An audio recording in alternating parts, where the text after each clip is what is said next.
नमस्कार, आप देख रहे हैं आरएडी न्यूज। क्या आप जानते हैं क्या है एंटीलिया केस? क्यों है ये केस चर्चा में और क्यों महाराष्ट्र सरकार सवालों के घेरे में है? चलिए हम आपको बताते हैं इस केस के बारे में। कैसे जुड़ा सचिन वाजे का नाम? जाने क्यों हिल गई उद्धव सरकार? एंटीलिया केस की जांच जहां महाराष्ट्र सरकार तक पहुंच गई है, वहीं इस मामले के बारे में जानने की उत्सुकता लोगों में भी काफी बढ़ गई है। एंटीलिया उद्योगपति मुकेश अंबानी के घर का नाम है। जी हां, 25 फरवरी को मुकेश अंबानी के घर एंटीलिया के बाहर विस्फोट भरी कार बरामद हुई थी, जिसमें 20 जेलेटिन की छड़ें और एक धमकी भरा नोट मिला था। इस मामले की जांच एनआईए को सौंप दी गई है। जांच एनआईए को मिलते ही इस मामले की जहां परतें खुलती जा रही हैं, वहीं मुंबई पुलिस के साथ साथ महाराष्ट्र सरकार इस मामले में बेनकाब होती नजर आ रही है, क्योंकि अब तक हुए खुलासे से ये साफ हो गया है कि इस गहरी साजिश में कोई और नहीं बल्कि महाराष्ट्र के गृह मंत्री अनिल देशमुख और मुंबई पुलिस शामिल है।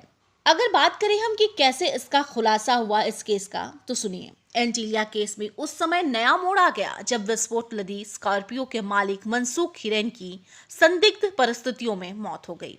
मनसुख का शव थाने से बरामद किया गया। शव मिलने के बाद इस मामले में गहरी साजिश की बात सामने आने लगी। मामले की जांच कर रही एनआईए और एटीएस भी काफी सतर्क हो गई। जांच में एनआईए को पता चला कि एंटीलिया केस का मास्टरमाइंड कोई और नहीं बल्कि मुंबई पुलिस के इंस्पेक्टर सचिन वाजे हैं, जिन्हें एनआईए ने गिरफ्तार कर लिया है और इसी के बाद से इस केस की परतें खुलती चली गई।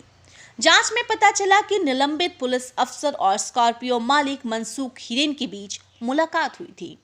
इस केस का अहम गवाह कैब के ड्राइवर ने कई राज खोले।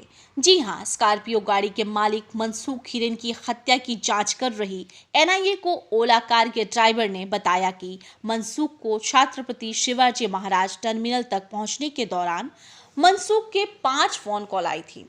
ड्राइवर के मुताबिक मनसुख को कॉल करने वाले ने पहले उन्हें पुलिस मुख्यालय के सामने स्थित शोरूम के बाहर बुलाया और आखिरी फोन में उन्हें छत्रपति शिवाजी महाराज टर्मिनल के सिग्नल पर आने को कहा।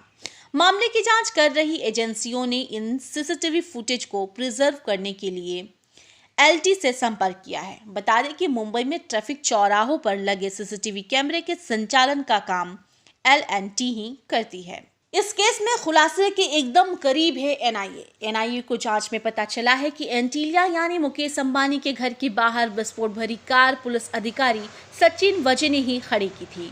उन्होंने अपनी पहचान छुपाने के खातिर कुर्ता पहना था, मुंह को गमछे से ढका था। सीसीटीवी फुटेज के आधार पर एनआईए ने खुलासा करते हुए सचिन वाजे को मुकेश अंबानी के घर के बाहर ले जाकर सीन का रिक्रिएशन किया है। इस दौरान वाजे ने सिर पर साफा बांधा गया। डमी के तौर पर स्कॉर्पियो और इनोवा को भी मौके पर लाया गया। सीन रिक्रिएशन के दौरान मीडिया और आम लोगों को आने जाने से रोकने के लिए एंटीलिया के आसपास बैरिकेडिंग कर दी गई थी। अब जानते हैं कि इस केस में परमवीर सिंह के लेटर के बाद क्या भूचाल आया। इस पूरे मामले में बीजेपी शुरू से ही महाराष्ट्र सरकार की भूमिका पर सवाल उठा रही थी, लेकिन मुंबई के पूर्व पुलिस कमिश्नर परमवीर सिंह की तरफ से मुख्यमंत्री उद्धव ठाकरे को लिखे पत्र के बाद महाराष्ट्र में सियासी उबाल आ गया।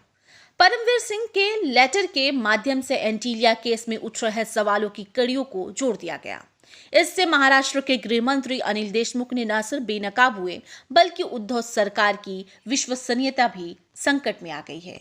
महीने के 100 करोड़ रुपए की वसूली के आरोपों ने महाराष्ट्र सरकार और पुलिस दोनों को कटघरे में खड़ा कर दिया है।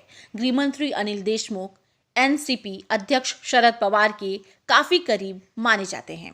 महाराष्ट्र सरकार में उनका अपना वर्चस्व है। यही वजह है कि इतने गंभीर आरोपों के बावजूद मुख्यमंत्री उद्धव ठाकरे चुप्पी साधे हुए हैं। हालांकि एनसीपी प्रमुख आज मीडिया से मुखातिब होते हुए कहा कि गृह मंत्री के इस्तीफे पर महाराष्ट्र सरकार विचार करे। साथ ही उन्होंने ये भी कहा कि अभी आरोप लगे हैं, साबित नहीं हुए हैं।